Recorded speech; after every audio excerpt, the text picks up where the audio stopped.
Video کو like کر کے آگے شیئر ضرور کر دینا۔ کوئی بھی ایسا نہیں تھا جو عالم نہ ہو، محدث نہ ہو، فقیہ نہ ہو، سب تھے۔ بات میں وہ پوری کر دوں حدیث والی تاکہ ادھوری نہ رہ جائے، وہ زلفوں والی بات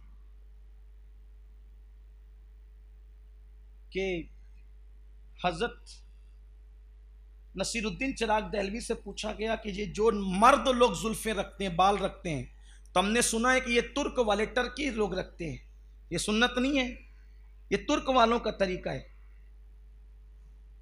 ترکی لوگ رکھتے ہیں۔ تو حضرت نصیر الدین چراغ دہلوی نے کہا نہیں، یہ ترک والوں کا طریقہ نہیں ہے، یہ رسول اللہ کا طریقہ ہے۔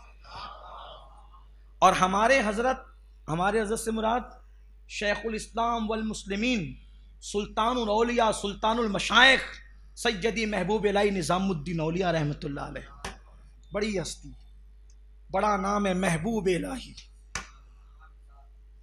بڑی بارگاہ ہے، بڑی ہستی ہے۔ الحمدللہ ہم سنیوں کی کیا شان اللہ نے رکھی ہے، ایسے ایسوں کا دامن رکھا ہے جن کے لیے حالات یہ ہیں کہ جو چاہیں تو مشاہدہ کرائیں، جو چاہیں تو جنت میں لے جائیں، جنت عطا کریں، جنت کی سیر کرائیں۔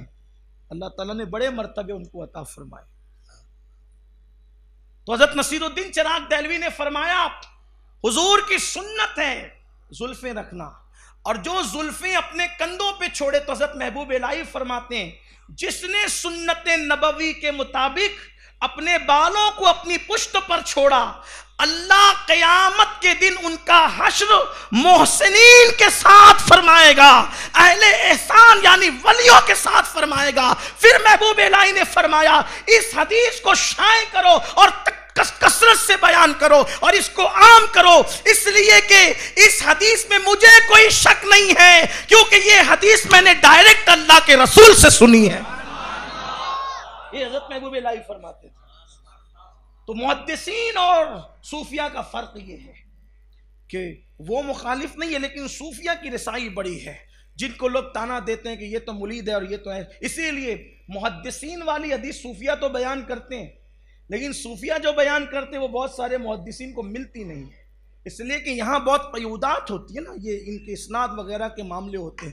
بہت سی روایتوں کو اسی لیے کہہ دیا گیا کہ یہ ثابت نہیں ہے، بہت سی روایتوں کو کہہ دیا گیا اس لیے کہ ان کو اسناد نہیں ملی، اور اس پر ہم کو ان سے جو علماء ظاہر ہیں ان سے کوئی لڑتے جھگڑتے تھوڑی ہیں، بہت سی روایتیں، لیکن صوفیہ اس کو برابر لاتے ہیں۔ بلکہ بہت سے اولیاء اللہ ایسے ہیں جن کو اللہ نے یہ مقام دیا تھا کہ وہ حضور کی بارگاہ میں حاضر ہو کر پوچھتے تھے یا رسول اللہ کیا یہ آپ کی حدیث ہے؟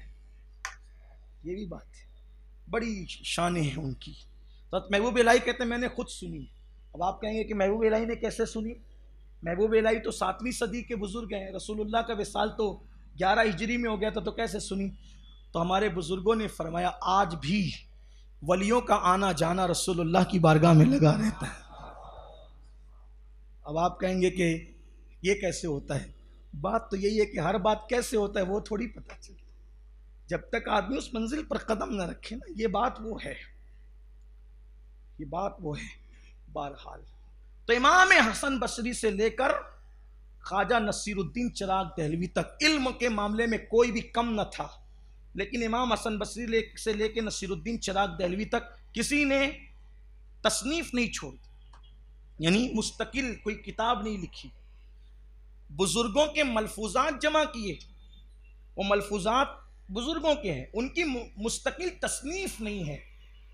سب سے پہلے سلسلہ چشتیہ میں جو صاحب تصنیف بزرگ گزرے ہیں وہ سیدی بندہ نواز گیسو دراز رضی اللہ تعالیٰ عنہ، اور پہلے صاحب تصنیف بزرگ ہیں، اور 105 سے زائد آپ نے کتب تصنیف کر کے چھوڑی ہے، اور بھی کون کیسی رسالہ کشیریہ کی شرح، عوارف المعارف کی شرح، وحدت الوجود پہ لکھا، یعنی مشکل الہامات غوث اعظم، اللہ نے غوث پاک کے دل پہ جو الہامات فرمائے ان الہامات کی شرح لکھی، اور وہ الہامات بھی کیا ہے، وہ پڑھنے سے تعلق رکھتے ہیں۔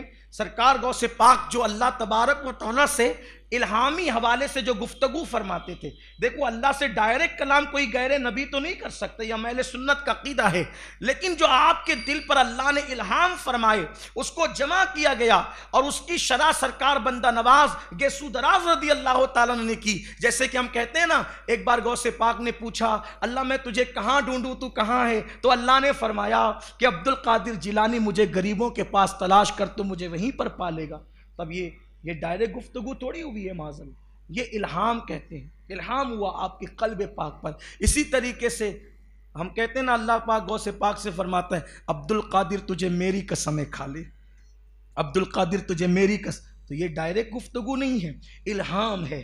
میرے امام اس کو کہتے ہیں قسمیں دے دے کے کھلاتا ہے پلاتا ہے تجھے، پیارا اللہ تیرا چاہنے والا تیرا. یہ تو آپ نے اس کی بھی شرح لکھی، وہ بہت خوبصورت ہے. اسی طریقے سے آپ کی اور بھی تقریباً 105 سے زائد کتب ہے. یہ جو سیرت نگاروں نے لکھا اور بھی ہو سکتی ہے، اس لیے کہ کسی بھی بزرگ یا کسی بھی شخصیت کی زندگی میں اختلافات ہیں، ہر ایک کی اپنی اپنی تحقیق ہے. کوئی بات حتمی طور پر ہم نہیں کرتے کہ یہی ہے اور یہی حرف آخر ہے، نہیں، ایسے نہیں. اور بھی لوگوں کے پاس دلیل ہو سکتی ہے، تحقیق ہو سکتی ہے. اسی طرح سے سرکار بندہ نواز گیسو دراز کا ایک کارنامہ اور ہے کہ اردو زبان کی ایجاد شروعات 3 بزرگوں کی طرف کی جاتی ہے. ایک طوطی ہند ملک الشعراء حضرت سیدی امیر خسرو رضی اللہ تعالی، دوسرے حضرت سیدی بندہ نواز گیسو دراز، اور تیسرے حضرت سیدی مخدوم اشرف جہانگیر سمنانی رضی اللہ. تینوں کا دور بالکل قریب ہے، آس پاس ہے. تو اس طرح سے اردو زبان کی ایجاد کا صحرا بھی ان بزرگوں کے سر سجتا ہے. اس میں سے سرکار بندہ نواز گیسو دراز رضی اللہ تعالیٰ کی ذات ہے. اب آئیے سرکار بندہ نواز گیسو دراز، ایک خاص بات اور کہ آپ کی ولادت ہوئی دلی میں، اور آپ کی زندگی کا اکثر بیشتر جو وقت گزرا وہ دولت آباد شریف میں، ہمارے یہاں قریب. آپ کے والد بزرگوار کا مزار بھی یہی ہے دولت آباد شریف میں. ہم ان سے بہت قریب ہیں. ان کے والد کا نام تھا سید محمد یوسف اور ان کا لقب تھا راجو قتال یا راجہ قتال. ہمارے راجو قتال ہی کہتے ہیں ان کو، راجہ قتال بھی کہا جاتا ہے. قتال قتل کرنے والا. ان کو قتال کیوں کہا جاتا ہے؟ بندہ نواز کے والد کو قتال کہنے کی وجہ یہ ہے کہ آپ نے اپنے نفس کے ساتھ ایسے مجاہدہ اور جہاد کیا کہ گویا آپ اپنے نفس کو قتل کرنے والے تھے، اسی لیے آپ کا لقب ہو گیا قتال. اور حضرت راجہ قتال سید محمد یوسف حسینی رضی اللہ تعالیٰ کا سلسلہ نسب صرف 21 واسطوں سے رسول اللہ سے جا کر کے ملتا ہے، اور بندہ نواز گیسو دراز کا سلسلہ نسب 22 واسطوں سے، چونکہ وہ ان کے بیٹے ہیں، 22 واسطوں سے رسول اللہ سے جا کر ملتا ہے. یعنی اتنا قریب ہے، بہت دور نہیں ہے، 22 واسطے، 22 واسطوں سے ملتا ہے. تو آپ کا بچپنا جو ہے وہ یہاں گزرا. ویڈیو اگر اچھا لگا ہو تو لائک کر کے شیئر ضرور کر دینا. دلی سے جو راجدھانی تھی، پایہ تخت تھا، وہ منتقل کر کے دیوگیری جس کا نام آج دولت آباد شریف ہے اس کو بنا لیا. تو وہاں کے اہل دلی کو کہا کہ سب وہاں منتقل ہو جائیں، تو سب یہاں منتقل ہو گئے. گویا کہ اس شر میں خیر یہ ہوا، اس فتنے میں خیر یہ نکلا کہ اتنے سارے اولیاء ہمارے پڑوس میں ہیں. وہ جو فتنہ ہوا تھا نا دلی میں، اس وجہ سے تو وہ یہاں آ کر کے حضرت راجہ قتال شاہ حسینی رحمت اللہ تعالیٰ علیہ وہ آ کر کے وہیں پر آپ کا مکان جو تھا، آپ اپنے مکان ہی میں دفن ہو گئے ہیں. تو اس وقت حضرت سیدی بندہ نواز گیسو دراز کا بچپنا تھا، آپ یہیں تھے. اور آپ کے سگے ماموں اس وقت تو دولت آباد کے صوبہ دار گورنر تھے. لیکن ہوا یہ کہ آپ کی امی، آپ کے والد کے وصال کے بعد کچھ ایسا معاملہ ہوا کہ اپنے بھائی سے ناراض ہو کر کے آپ پھر واپس دلی کی طرف چلی گئی. تو چونکہ حضرت راجو قتال شاہ حسینی یعنی بندہ نواز کے والد بزرگوار یہ مرید ہیں حضرت محبوب الہی کے،